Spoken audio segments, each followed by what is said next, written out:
Hey everyone, welcome back to the channel. Big story today, Labour MPs are turning on Chancellor Rachel Reeves, and there's growing pressure inside the party to scrap council tax completely. Yeah, you heard that right, scrap it for good. So what's going on here? Over the past few days, a group of Labour backbench MPs have broken ranks and publicly called on Rachel Reeves to abolish the current council tax system. They're saying it's outdated, unfair, and totally unfit for modern Britain. Their argument is simple. Council tax was created in the early 1990s. Based on property values from way back in 1991, that means someone living in a modest, semi-detached house in the north could be paying more relative to the value of their home than someone living in a multi-million-pound property in London, and that the MPs say just isn't fair. They've described it as a regressive tax, one that punishes people with less and protects those who have more. So now they're demanding the government scrap it entirely and replace it with something fairer and more modern. The pressure on Reeves comes at a tricky time. She's already facing massive challenges trying to balance the books. There's talk of a £20 to £30 billion gap in public finances.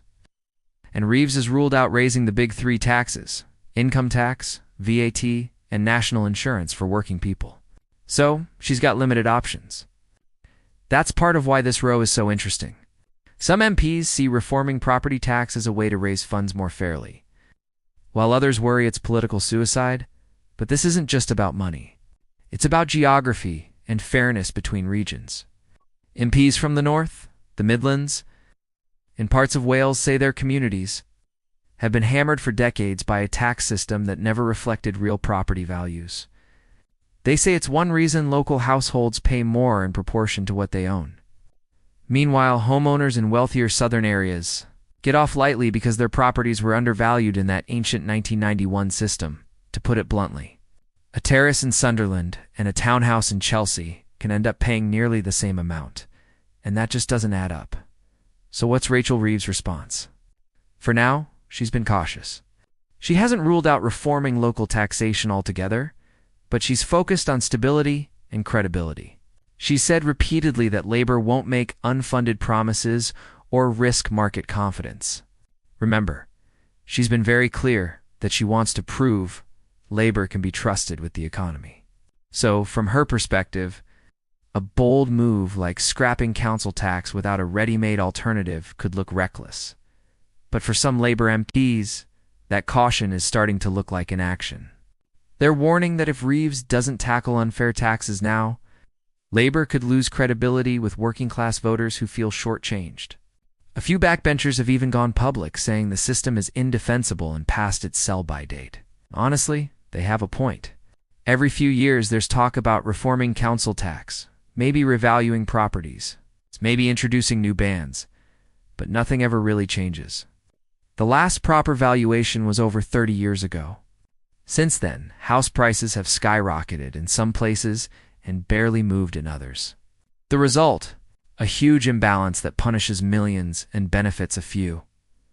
Now, if Labour really did scrap council tax, the big question is, what replaces it? Some have suggested a proportional property tax, where people pay a small percentage of their home's current market value each year. Others want a land value tax based on the land rather than the property. Both would be fairer in theory, but politically they're risky. Any new property-based tax immediately scares homeowners and hits the headlines. There's also the issue of local services. Council tax funds, schools, roads, social care, waste collection, all the things we use every day. If you scrap it, you still have to pay for those somehow.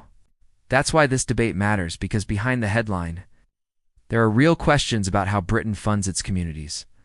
Politically, this puts Reeves in a tight spot. On one side, you've got backbenchers demanding bold reform.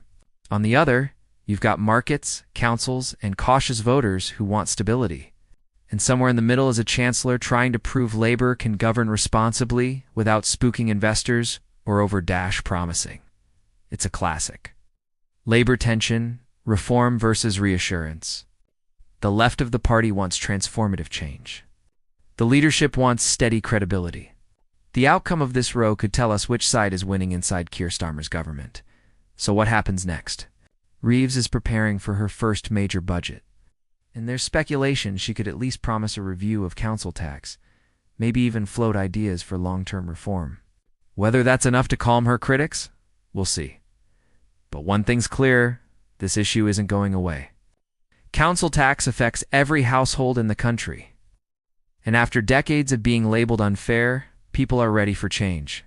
The question is whether Rachel Reeves is brave enough or desperate enough to be the one who finally does it. What do you think? Should council tax be scrapped? Or is it too risky to change such a huge part of the system right now? Drop your thoughts in the comments below. I really want to know what side you're on.